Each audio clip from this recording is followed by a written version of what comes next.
اماں، آپ اس قدر رو کیوں رہی ہیں؟ آخر کیا بات ہے؟ ڈاکٹر نے کیا کہا ہے؟ پچھلے آدھے گھنٹے سے سرور بار بار اپنی ماں کا کندھا ہلا کر یہی سوال کر رہا تھا، مگر اس کی ماں تھی کہ بس پھوٹ پھوٹ کر روئے جا رہی تھی۔ اس کے منہ سے تو ٹھیک طرح سے بات بھی نہیں نکل رہی تھی۔ وہ بار بار کبھی اپنی ماں کی طرف دیکھتا تو کبھی سامنے بیڈ پر چت لیٹی ہوئی اپنی بہن نازیہ کو، جو آنکھیں کھول کر چھت کو گھورے جا رہی تھی۔ اس کے ہاتھ تو ہل رہے تھے مگر ٹانگیں جوں کی توں ہی پڑی تھیں۔ وہ اپنی بہن کے پاس آیا اور اسے گود میں اٹھا لیا، جو کہ 2.5 سال کی ہو چکی تھی مگر ابھی تک چلنا نہیں سیکھا تھا۔ وہ اپنی بہن کو اپنے سینے سے لگا کر کہنے لگا کہ اماں، تم جب سے آئی ہو بس روتی ہی جا رہی ہو۔ آخر مجھے بتاتی کیوں نہیں کہ ڈاکٹر نے کیا کہا ہے، یا پھر تم ڈاکٹر کے پاس گئی ہی نہیں؟ کہیں راستے میں پیسے گر تو نہیں گئے؟ وہ معصوم بچہ جس کی عمر صرف 12 سال تھی، وہ اپنے ہی اندازے لگاتے ہوئے اپنی ماں سے بار بار سوال کر رہا تھا۔ جانتا تھا کہ یہ پیسے اس کی ماں نے کتنی مشکل سے کمائے تھے۔ اس کے ابا کے جانے کے بعد تو ان کی زندگی بدل کر رہ گئی تھی۔ سرور کے ابا ریڑھی پر سبزی بیچا کرتے تھے، اسی سے ہی ان کا اچھا گزر بسر ہو جایا کرتا تھا، مگر ایک رات دل کا دورہ پڑنے سے وہ انہیں چھوڑ کر اس دنیا سے چلے گئے، اور پیچھے بیچاری خوش بخت سرور اور نازیہ کو لیے اس دنیا میں تنہا رہ گئی۔ اس کے پاس تو کوئی ایسا ہنر بھی نہیں تھا جس کو استعمال کر کے وہ اپنا اور اپنے بچوں کا پیٹ پال سکتی۔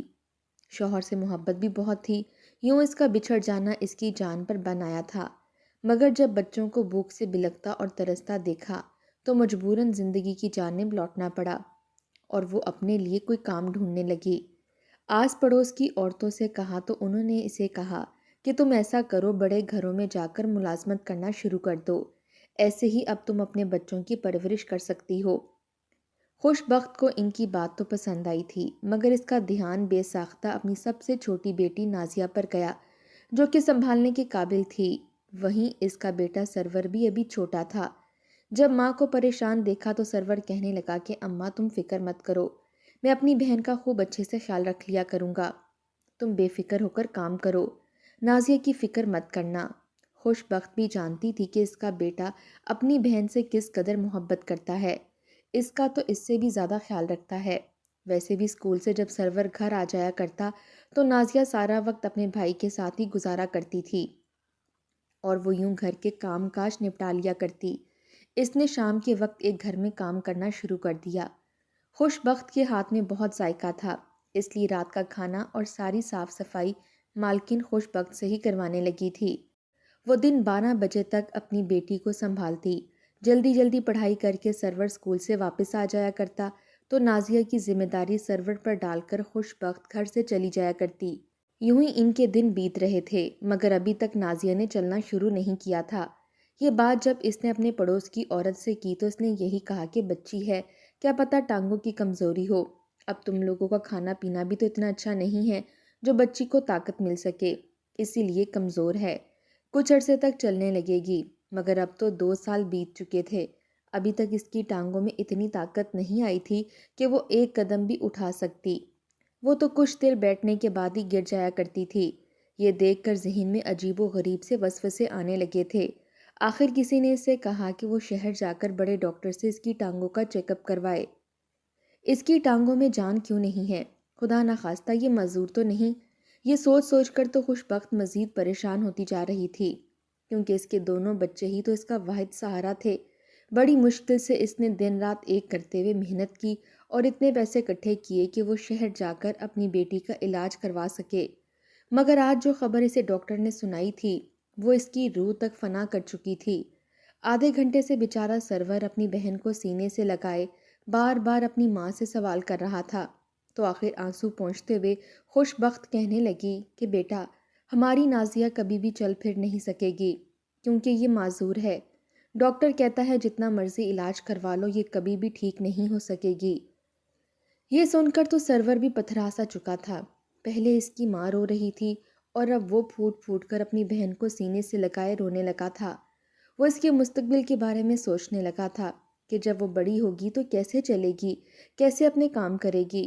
اس نے تو کئی خواب سوچ رکھے تھے کہ اس کی بہن جیسے ہی چلنے پھرنے کے قابل ہوئی تو وہ اس کے ساتھ مل کر کھیلے گا، اسے باہر چیز دلانے کے لیے لے کر جایا کرے گا اور اسے اپنے ساتھ انگلی پکڑ کر اسکول بھی لے کر جایا کرے گا۔ مگر ایک ہی دم سارے خواب چکنا چور ہو چکے تھے۔ پھر شاید یہی نازیہ کی قسمت میں لکھا تھا اور ان کی سب سے بڑی آزمائش تھی۔ گاؤں والوں کو جب نازیہ کی معذوری کے بارے میں پتہ چلا تو طرح طرح کی باتیں کرنے لگے۔ ہر کوئی اسے دیکھ کر عجیب دل دکھا دینے والی بات کرتا، جسے سن کر خوش بخت کا دل اندر ہی اندر ٹوٹ سا جایا کرتا۔ مگر لوگ تو شاید ہوتے ہی دل دکھانے کے لیے ہیں۔ خوش بخت لوگوں کے گھروں کا کام بھی کر رہی تھی اور ساتھ اپنے بچوں کو بھی سنبھالتی۔ ان کا گزارا اس قدر ہو جاتا کہ وہ 3 وقت کا کھانا کھا لیا کرتے۔ مگر سرور کی یہی کوشش تھی، ہر رات سونے سے پہلے دعا کرتا کہ اللہ میاں مجھے جلدی جلدی بڑا کر دیں، میری اچھی سی نوکری لگوا دیں تاکہ میں جلدی جلدی بڑا ہو کر اچھی سی نوکری کروں اور میری اماں کو یوں گھر گھر جا کر کام نہ کرنا پڑے، نہ ہی لوگوں کی باتیں سہنی پڑیں۔ کچھ اس کی انتھک محنت بھی تھی اور اس کا دماغ بھی کہ وہ پڑھائی میں بڑا ہی اچھا تھا۔ اسے ہر مہینے وظیفہ ملا کرتا تھا، یوں اس کی پڑھائی بھی بالکل مفت ہو چکی تھی۔ نازیہ جیسے جیسے بڑی ہو رہی تھی بیٹھ کر ہی چلا کرتی تھی۔ ان کے پاس اتنے پیسے نہ تھے کہ وہ اس کے لیے ویل چیئر خرید سکتے۔ فرش پر گھسیٹتے ہوئے چلتی اور اس کے کپڑے خراب ہو جایا کرتے۔ یہ دیکھ دیکھ کر خوش بخت کی آنکھیں بھر سی جایا کرتیں۔ وہیں سرور کے دل کو بھی جیسے کوئی مٹھی میں جکڑ لیا کرتا۔ ایک روز جب نازیہ سو رہی تھی تو خوش بخت اس کے سرہانے بیٹھی نہ جانے کیا سوچتے سوچتے آنسو بہا رہی تھی۔ اس کی آنکھوں سے تواتر سے آنسو بہتے چلے جا رہے تھے۔ جب سرور اسکول سے واپس آیا اور اپنی ماں کو روتے دیکھا تو کہنے لگا کہ اماں کیا سوچ کر رو رہی ہو؟ یہ تو قسمت کا لکھا ہے، جو ہونا تھا ہو گیا، بس خدا کی رضا میں راضی رہو۔ مگر خوش بخت کچھ اور ہی سوچ کر رو رہی تھی۔ کہنے لگی کہ بیٹا میں یہ سوچ رہی ہوں کہ میری بھی طبیعت اب کچھ ٹھیک نہیں رہتی۔ دن رات کام کرنے کی وجہ سے اب میری صحت پہلے جیسی نہیں رہی۔ جانے کب کون سا وقت ہو اور میں تجھے اور نازیہ کو چھوڑ کر اپنے خالق کے حقیقی سے جا ملوں۔ بیٹا تو پڑھا لکھا ہے، ذہین ہے، اچھی نوکری کرے گا، کل کو تیری شادی ہوگی تو خوش باش رہے گا، تجھے کسی چیز کی کمی نہیں ہوگی۔ مگر مجھے نازیہ کی بڑی فکر ہے، نہ جانے میری نازیہ کا کیا بنے گا۔ جب تک میں زندہ ہوں اس کی دیکھ بھال کر رہی ہوں، مگر میرے جانے کے بعد نازیہ کا سہارا کون ہوگا؟ اس سے تو کوئی شادی بھی نہیں کرے گا اور نہ ہی کل کو تیری آنے والی بیوی اس کا خیال کرے گی۔ یہ سوچ سوچ کر تو جیسے وہ اندر ہی اندر مٹتی چلی جا رہی تھی۔ سرور نے یہ سنا تو فوراً تڑپ اٹھا، اپنی ماں کے لبوں پر ہاتھ رکھ کر کہنے لگا، اماں تو ایسا کیوں سوچتی ہے؟ میں کبھی بھی نہیں بدلوں گا۔ نازیہ تو مجھے میری جان سے بھی بڑھ کر عزیز ہے، بھلا میں کسی کی باتوں میں آ کر اپنی بہن سے اپنے تعلقات کیوں خراب کروں گا؟ بیٹے سے سن کر خوش بخت کو تھوڑی ڈھارس سی ملی تھی، مگر وہ سوچ چکی تھی کہ اپنی بیٹی کے نام بھی کچھ زمینیں اور جائیداد ضرور کر کے جائے گی۔ بھلے ہی وہ لوگوں کے گھروں میں کام کر کے اس وقت گزارا کر رہی تھی، کیونکہ جانتی تھی کہ جب تک اس کے جسم میں جان ہے وہ محنت کر کے اپنے بچوں کا پیٹ پال سکتی ہے۔ وہ جس گھر میں رہتے تھے وہ بھی اچھا خاصا تھا، بھلے ہی انہوں نے وہاں پر صرف 2 کمروں کا گھر بنا رکھا تھا، جبکہ باقی وہ کھلی سی جگہ یوں ہی خالی پڑی ہوئی تھی۔ اس کے علاوہ خوش بخت کے شوہر کی زمین بھی موجود تھی، جہاں پر وہ کسی زمانے میں کہا کرتا تھا کہ اپنی بڑی سی دکان بنا کر کاروبار شروع کرے گا۔ مگر کمبخت دن بدن بڑھتی مہنگائی اور پھر اچانک سے آ جانے والی موت نے تو سب کچھ چھین ہی لیا تھا۔ اب وہ چاہتا تھا تو اس زمین کو بیچ کر کاروبار شروع کر لیتا یا اپنے گھر کے ایک حصے کو بیچ کر کاروبار شروع کرتا، مگر اس نے یہ گھر اور زمین اپنے دونوں بچوں کے لیے رکھی تھی کہ مستقبل میں ان کے کام آئے گی۔ یوں ہی دھیرے دھیرے وقت گزرتا گیا اور سرور پڑھ لکھ کر ایک اچھی کمپنی میں جاب کرنے لگا۔ خوش بخت کے تو جیسے دن ہی پھر چکے تھے۔ اس نے اپنی پہلی تنخواہ سے سب سے پہلے اپنی بہن کو ایک ویل چیئر لا کر دی تھی۔ جب ویل چیئر کو نازیہ نے دیکھا تو خوش ہوئی۔ سرور نے جب اپنی بہن کو اٹھا کر ویل چیئر پر بٹھایا تو بے ساختہ اس کے آنسو آنکھوں سے گر کر نازیہ کے سر پر گرے تھے۔ وہ بڑی مشکل سے ضبط کر رہا تھا۔ کاش اس کی بہن کو یہ معذوری نہ ہوتی تو کتنا اچھا ہوتا، وہ اپنی بہن کو کبھی ویل چیئر تو گفٹ نہ کرتا۔ خوش بخت کو لگا تھا کہ بس اب ان کی زندگی میں خوشیاں ہی خوشیاں ہیں۔ ان کے دن پھر چکے تھے، انہوں نے اس گھر کو نئے طرز کا بنا لیا تھا اور پرسکون زندگی جینے لگے تھے۔ گھر میں کسی چیز کی کوئی کمی نہ رہی تھی۔ ایسے میں ہی سرور کی شادی کی بھی عمر ہو چکی تھی۔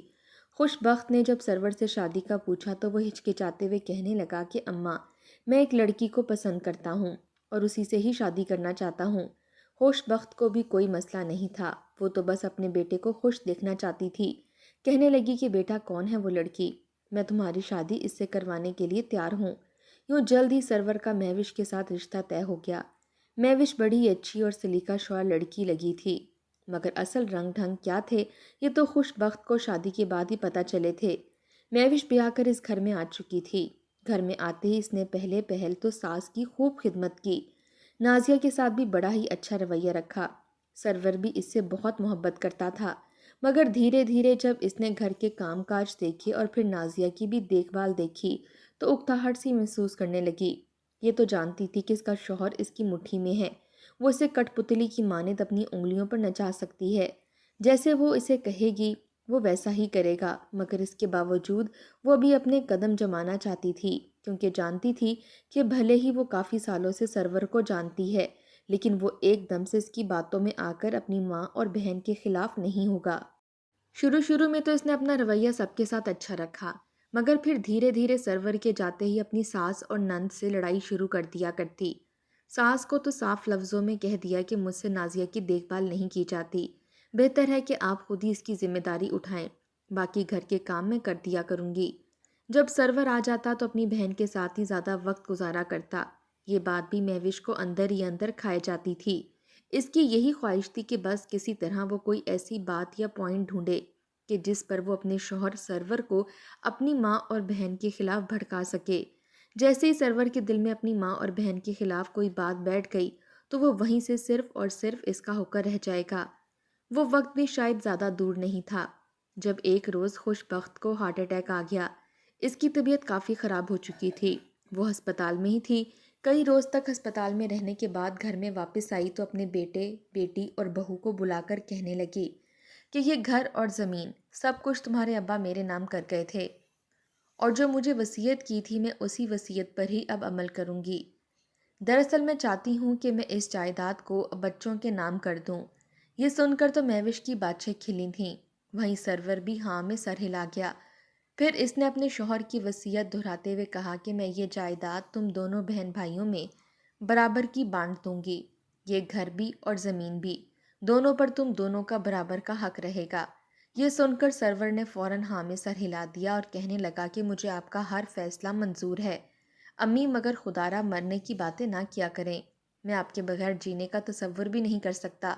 ابھی تو ہمارے گھر میں خوشحالیاں آئی ہیں، ابھی تو آپ نے اپنے پوتے پوتیوں کے ساتھ ڈھیر سارا وقت گزارنا ہے۔ اس وقت تک تو سرور کو اپنی ماں کی وصیت سے کوئی مسئلہ نہیں تھا، مگر جیسے ہی وہ کمرے میں آیا تو اس کی بیوی اسے بھڑکانے لگی۔ مہوش کہنے لگی کہ دیکھ لیا آپ نے اپنی ماں کا اصل چہرہ، کیسے اس نے یہ ساری جائیداد آدھی آپ کے نام کر دی اور آدھی نازیہ کے نام، حالانکہ جائیداد پر بیٹے کا زیادہ حق ہوتا ہے اور بیٹی کا کم۔ یہ سن کر سرور نے غصے سے نازیہ کو دیکھا تھا، کہنے لگا کہ تمہیں کیا تکلیف ہو رہی ہے؟ مجھے میری بہن سے بڑھ کر اور کوئی نہیں ہے، میں اگر چاہوں تو یہ ساری جائیداد بھی اپنی بہن کے نام کر دوں۔ یہ سن کر مہوش ہنسی تھی، کہنے لگی کہ آپ ہوش میں تو ہیں؟ اس کا صاف صاف یہی مطلب ہے کہ آپ کی ماں کو نہ آپ پر اعتبار ہے اور نہ ہی مجھ پر، وہ ہم دونوں کو غیر سمجھتی ہیں، تبھی آپ کی بہن کے تحفظ کے لیے یہ جائیداد اس کے نام کی، تاکہ آپ مستقبل میں اس کے ساتھ کوئی بھی غلط رویہ اختیار نہ کریں یا اسے اس گھر سے نکال نہ سکیں۔ کیا فائدہ آپ کے اتنے خلوص کا جب آپ کی ماں ہی آپ کے بارے میں اس قدر بدگمان ہے؟ پھر وہ اسے جائیداد کے بارے میں بھی بتانے لگی کہ آپ کی ماں اگر آپ کے نام یہ سب کچھ کر دیتی ہے تو کتنا اچھا ہوتا، ہر چیز کے مالک آپ ہوتے، ہم کل کو وہاں پر کوئی اچھا کام شروع کر دیتے۔ ایسی باتیں روز روز سن کر سرور اپنی ماں اور بہن کے بارے میں کافی بدگمان ہو چکا تھا۔ جب وکیل صاحب گھر آئے تو خوش بخت کو سرور کہنے لگا کہ اماں، میں چاہتا ہوں کہ یہ ساری جائیداد تم میرے ہی نام کر دو، آخر اس گھر کا وارث تو میں ہی ہوں نا، نازیہ کی دیکھ بھال تو میں نے ہی کرنی ہے، پھر بھلا یہ سب کچھ نازیہ کے نام کرنے کی کیا تک بنتی ہے؟